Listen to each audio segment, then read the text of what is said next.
The water came up black and cold, and on the third morning of pumping it spat something pale against the sluice gate that wasn't wood and wasn't stone. My brother waded in before I could stop him, boots filling, and pulled it free with both hands like he was lifting a child out of a river.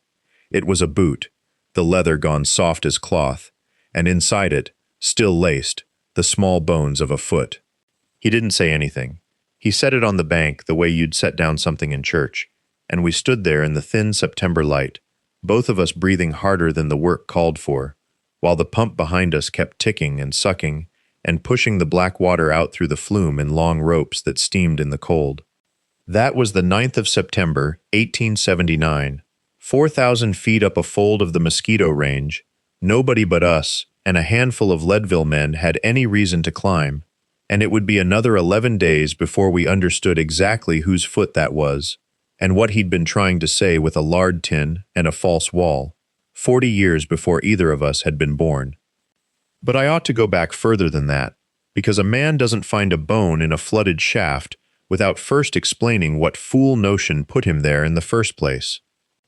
We had come up out of fair play on a Tuesday with $1.11 between us, a Sharps rifle we shared, a hand axe with a cracked haft, 2 blankets, a coffee tin, and a deed to the widow's rest claim that the county recorder had all but laughed handing over. $1. That was the price. The claim had sat on the books since 1841, flooded to the collar of its main shaft, worthless on paper, and worthless, in fact, as far as anyone in Park County was concerned, a hole in the mountain that drank money and gave back nothing but rust and frogs. My brother bought it anyway. He had a way of looking at a thing other men had already thrown away and seeing what it might cost to look twice. I followed him because I always had, since our father died of the cholera in a Missouri river town and left us nothing but his boots and the notion that a man ought to finish what he starts. My brother finished things. It was the one talent he had that never failed him.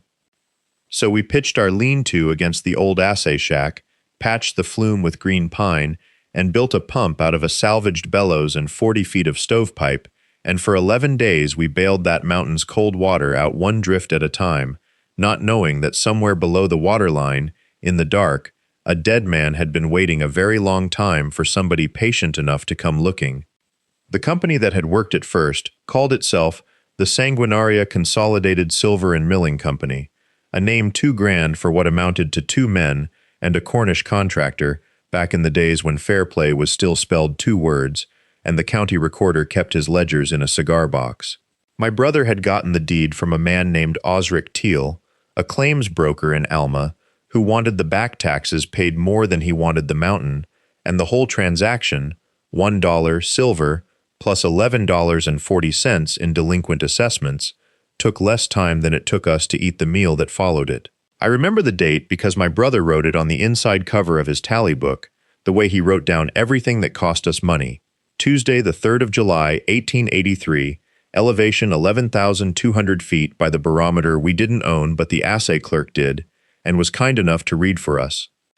We had, between the 2 of us, $41, a Sharps rifle our father had carried out of Missouri, a hand axe with a chipped bit, 2 blankets, a coffee pot with a dented lip, and the clothes on our backs, which by that July had gone thin at the knee and thinner at the elbow. The bellows we found half buried behind the assay shack, still sound, and the stovepipe we bought off a freighter passing through for $2, and a plug of tobacco, which my brother considered a fair price and I considered robbery, though I said nothing, because he was usually right about what things were worth. The water came out of that shaft the color of strong tea and smelling of iron and something else beneath the iron, something I did not have a word for yet. We worked in shifts, 4 hours on the bellows and 4 hours resting, through nights that dropped below freezing even in July at that elevation, our breath showing in the lantern light while frogs, real frogs, God knows how they'd gotten in and lived, sang somewhere down in the dark water like they owned the place. By the 9th day, we had lowered the flood 18 feet. By the 11th, we could see the top of the first drift timber, black with age, and my brother held the lantern to it while I stood in water to my thighs, cold enough to stop my breath in my chest, and did not say anything for a long moment. There was a name cut into that timber, old letters, done with a knife and not a chisel, the kind of carving a man does slow, at night, when he has nothing left to do but wait for morning. My brother read it twice before he spoke. J. Colton Ash, he said, and then he said it again like the water might have changed it the second time. The letters were shallow but even, cut by someone who had done it more than once in his life, and beneath the name there was a date, or half a date, the numeral 5, and then nothing, the wood eaten away by damp and time before it could tell us the year. I asked him if he thought it meant anything, and he didn't answer, which was his way of saying he thought it might mean everything, and didn't want to say so until he was sure. We didn't sleep well after that. I lay in the tent with the bellows quiet for the first time in 11 days, and listened to the frogs and thought about a man alone in a shaft with a knife, carving his own name into a beam like a man leaves his mark on a headstone before anyone else can do it for him. My brother didn't say much, but he kept the lantern burning longer than we could afford the oil for, turning the light over that timber like he expected the wood to say more if he looked at it right. 41 years later, or what would be 41 years if the ledger at the county recorder's office in Fairplay was to be believed, and we had no reason then to doubt it, a woman named Odalie Marchetti stood over a washtub in the back room of a boarding house on the road to Alma, her hands raw from lye soap, and did not know that a mine bearing her grandfather's real name, cut into a beam under 18 feet of iron-dark water, was being uncovered by two brothers who had paid a single dollar for the right to drown themselves finding out why.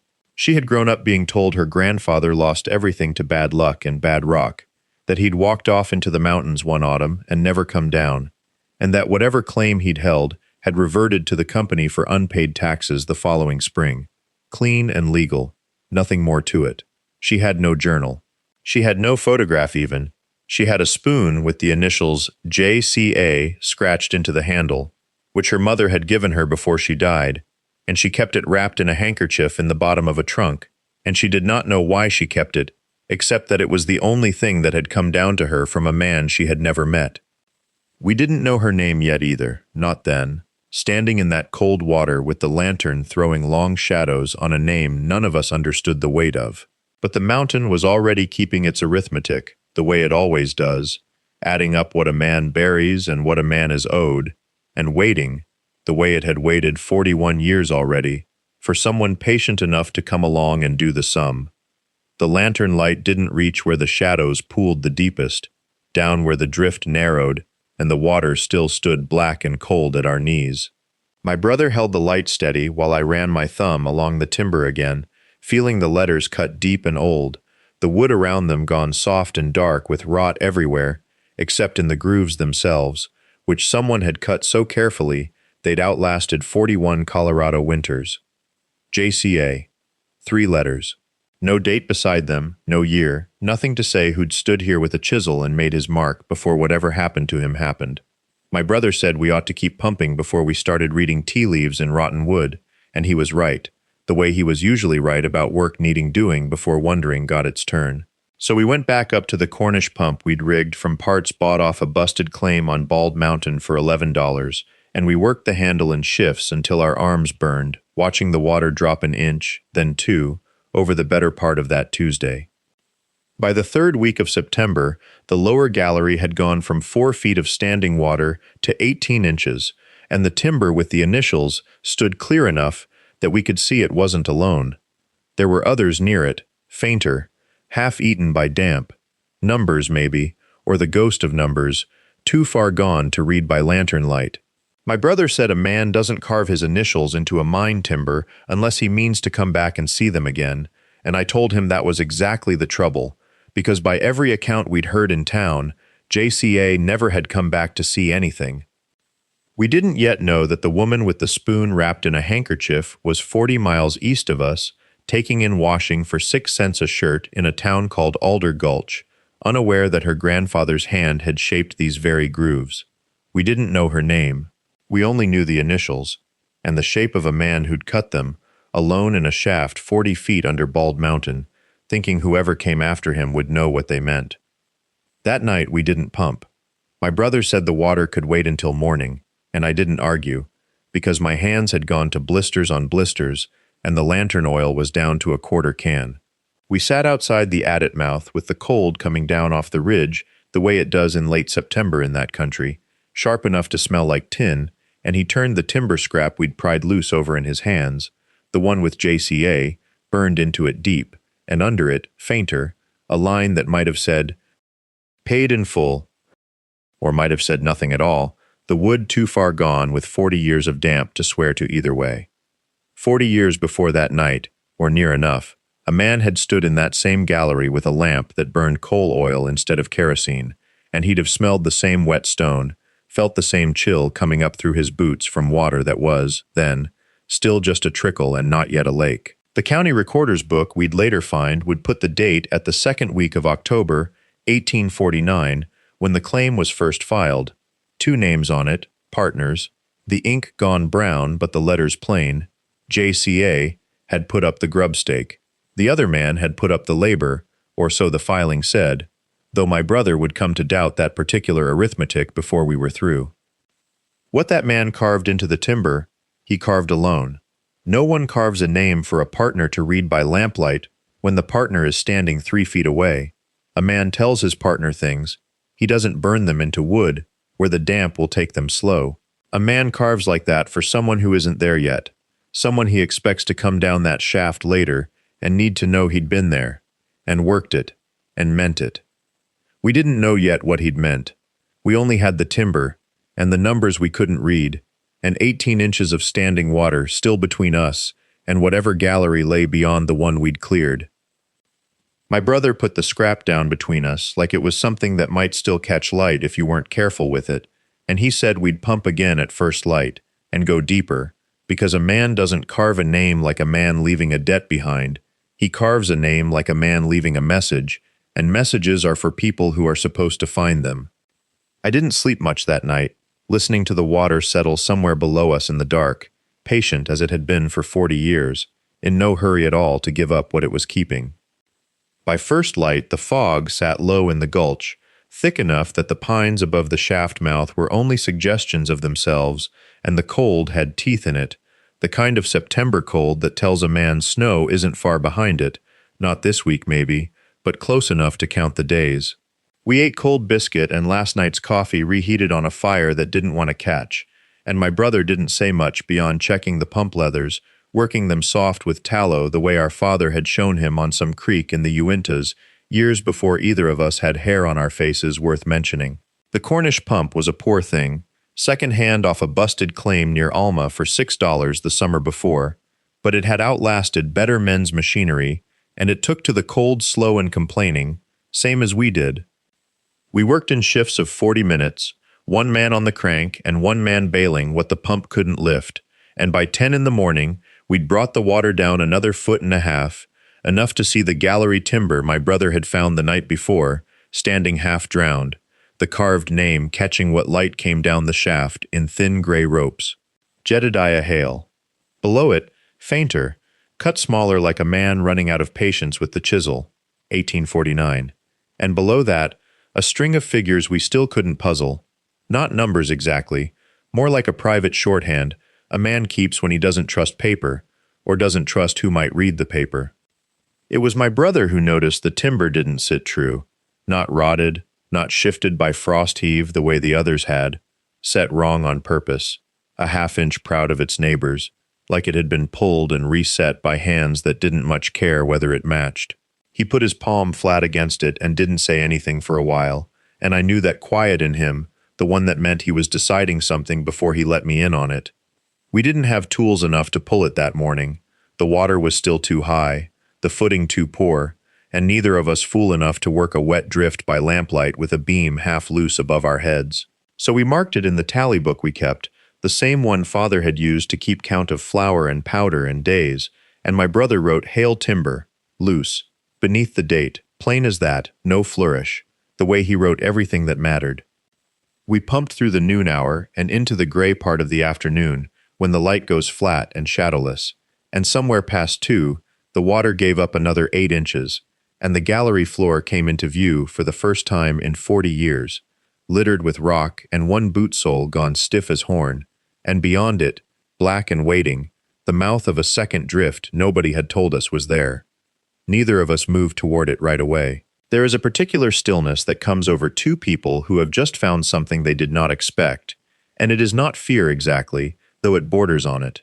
My brother stood with the pump handle still in his hand, not pumping, just holding it, and I stood with the lamp raised, so its light fell across that black mouth in the rock and went nowhere, swallowed a foot past the opening, as if the dark in there had a weight to it that ours didn't. Nobody surveyed that, my brother said, not a question. He had gone over the county filing twice by then, every line of it, and there had been one drift noted, one shaft, the workings of a modest claim a man had scratched at for 2 seasons, and then, according to the paper, abandoned as worthless. Then somebody dug it after the filing, I said, or somebody left it off the filing on purpose. He didn't answer that.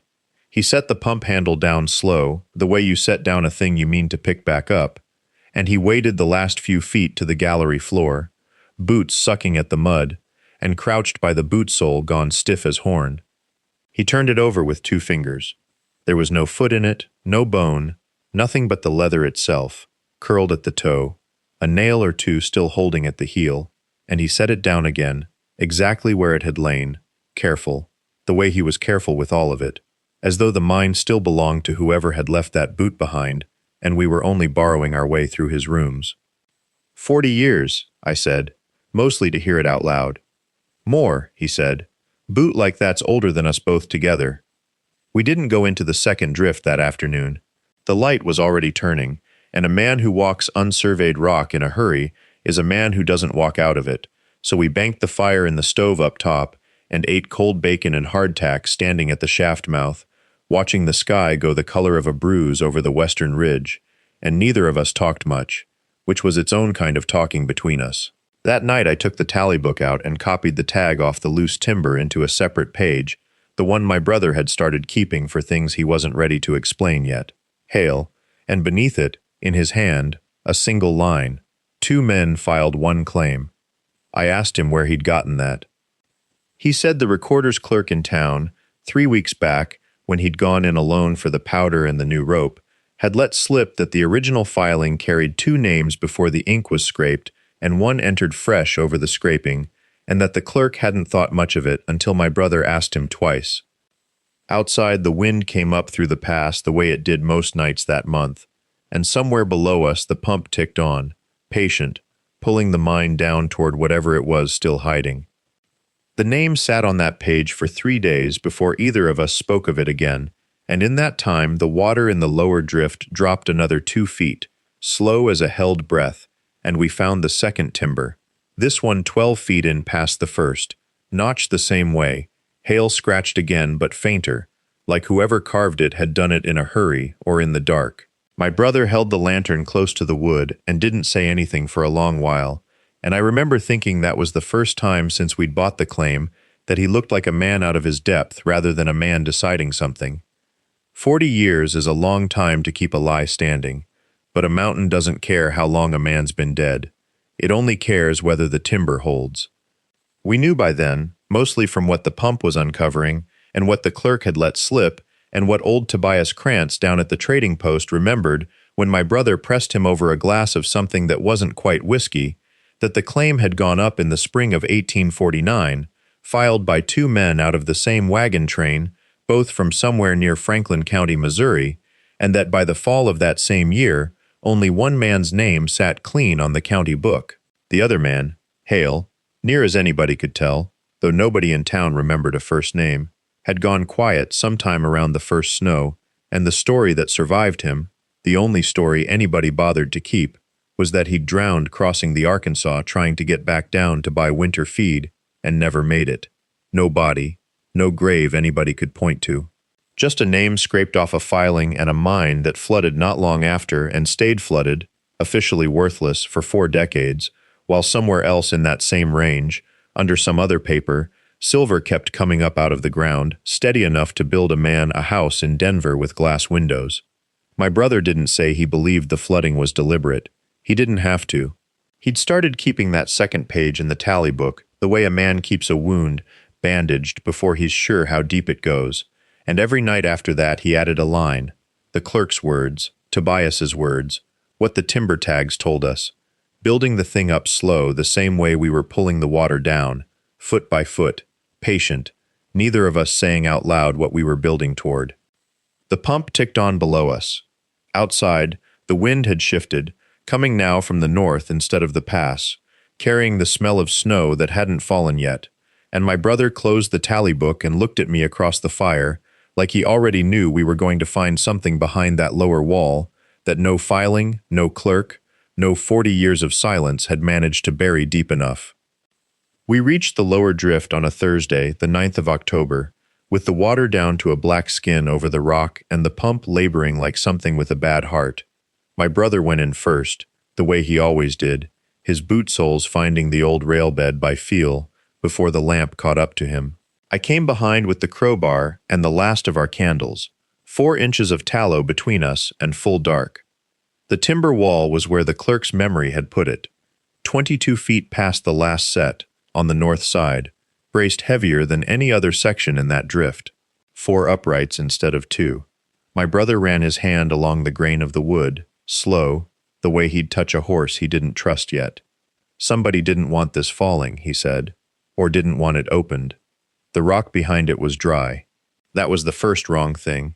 Every other foot of that mine wept water from the walls, but this stretch stood dry as a church floor, and dry meant sealed, and sealed meant a man had built a wall not to hold back stone but to hold back something else. He worked the crowbar into the seam between the second and third timber. It gave easier than it should have, the wood soft with age but the nails behind it new. Not new, but newer, driven sometime after the rest of the shoring had gone gray. I held the candle close enough that the flame guttered from our breathing, both of us not breathing much, and the plank came away, with a sound like a held note finally let go. Behind it, a cavity no bigger than a bread box dug into the rock itself, and in the cavity a lard tin, the lid rusted at the seam, but the body of it whole, wrapped once around with oilcloth gone stiff and dark. Neither of us reached for it right away.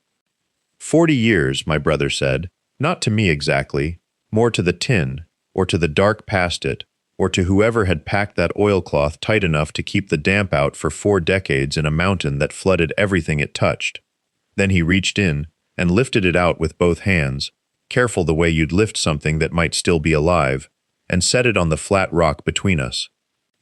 The candle threw both our shadows long against the wet stone, and for a moment neither of us moved to open it, like we both understood that whatever was folded inside that oilcloth had been waiting so long that another few seconds of waiting belonged to it too, and we owed it that much before we broke the seal and let the mountain's silence out into the light. My brother worked the oilcloth loose with the blade of his knife, slow, the way you'd skin an animal you meant to keep the hide of whole. The cloth had gone brittle at the folds and cracked in 2 places, but the inside had stayed dry as anything gets in a mountain that had drowned every other thing we'd touched that month. Inside was a second lard tin, smaller, nested in the first like something built to be found in stages, and inside that, wrapped again, a journal bound in leather gone the color of old saddle soap, the pages foxed at the edges but whole. He didn't open it right there. He held it a moment, weighing it in his hand the way you'd weigh a stone you weren't sure was worth carrying, and then he passed it to me, which he didn't do with things that mattered, not the rifle, not the axe, not the little we had left of our father. I took it because he offered it, and because some part of me understood he wanted it read by someone other than himself first, the way a man wants a letter read to him when he isn't sure he can bear the words alone. The first page was dated in a hand gone shaky with either age or cold, Tuesday, the 4th of October, 1853, and it named a partnership, 2 names I'd seen once already, on a claim filing gone soft with mildew in the recorder's back room, and it named a third thing neither of us had seen anywhere yet, a vein, described in careful assayer's language, ounces to the ton, a figure that made my brother lean in over my shoulder and go quiet in a way I hadn't heard from him since our father's funeral. "That's not a played-out claim," he said. "No," I said, "it isn't." Outside the drift, the water had stopped its slow crawl back in, held for now by the pump we'd rigged and bled and cursed at for the better part of 3 weeks, and the candle guttered once in a draught neither of us could place, coming from somewhere deeper than we'd yet gone. I turned the page, careful of the crack running through the leather at the spine, and the next entry was shorter and angrier, and named the same partner by name in a way that made the hair stand up on my arms even in that flooded, freezing dark, because it wasn't the entry of a man describing a mine. It was the entry of a man describing a betrayal he hadn't yet realized was already finished. The hand had changed by that page, not the careful copperplate of a man keeping books, but something faster, pressed harder into the paper, so that in places the ink had torn through where the nib caught. He wrote that he'd found the sluice gate opened on a Tuesday when he'd left it closed on the Monday, and that no rain had fallen in between to account for it. He wrote that a man does not flood his own drift by accident twice in one season. He wrote the partner's name 3 times on that page, like he was trying to convince himself the name and the man were the same person he'd shaken hands with 4 years before, on the courthouse steps in Fairplay, the day they'd filed together. My brother read it over my shoulder without asking, which he never did, and when he was done he didn't say anything for a long moment, just looked at the water standing black and quiet at the bottom of the shaft below us, held back by boards and pitch and our own stubbornness. He knew, my brother said finally, before it was even finished happening. He knew. And still signed the transfer, I said, because the next page told us that too, a single line, dated some 6 weeks later, saying only that he'd sold his half for $11 and a promise of continued wages, because the assay report the partner showed him said the vein had pinched to nothing, said the water table would never let a man work it profitable again, said it wasn't worth the fighting. $11, my brother said. He said it the way you'd say a name at a grave. We didn't speak for a while after that. The candle had burned down to a stub no bigger than my thumb, and outside, I mean outside the mine, outside the whole shape of that night, there was a wind working itself up along the ridge that we could hear even that deep, a low sound, like something breathing through the rock. I thought about the assayer's figure on the page before, ounces to the ton, and I thought about $11, and I thought that a man could do the arithmetic on that difference for the rest of his life and never once come out even.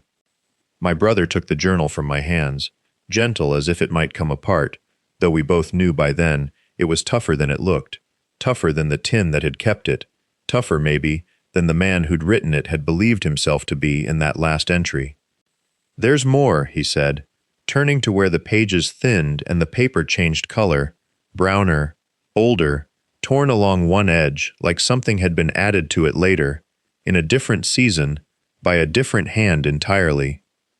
That different hand had written small and fast, the letters leaning hard to the right, and it took me a moment in that candlelight to understand what I was looking at. Not a journal entry at all, but a letter, unsent, addressed to a girl not yet born when it was written, care of a name, and a town 40 miles east of where we knelt. He'd left instructions, not for treasure, for truth, where the second ledger could be found if the first was ever burned, who to ask for at the county recorder's office, and a line at the bottom that I've carried with me since. Tell her I never sold what was mine to sell.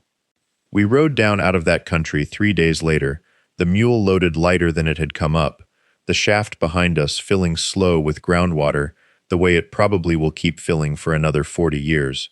Nobody there to pump it. We didn't take the ore. We took the tin and the 2 ledgers and rode to the town the letter named, and it took us the better part of a week asking after a name nobody living seemed eager to claim, before a woman at a boarding-house laundry, hands red from lye water, straightened up when she heard it and said that was her mother's father, and nobody had spoken it to her since she was a girl. We gave her the journal.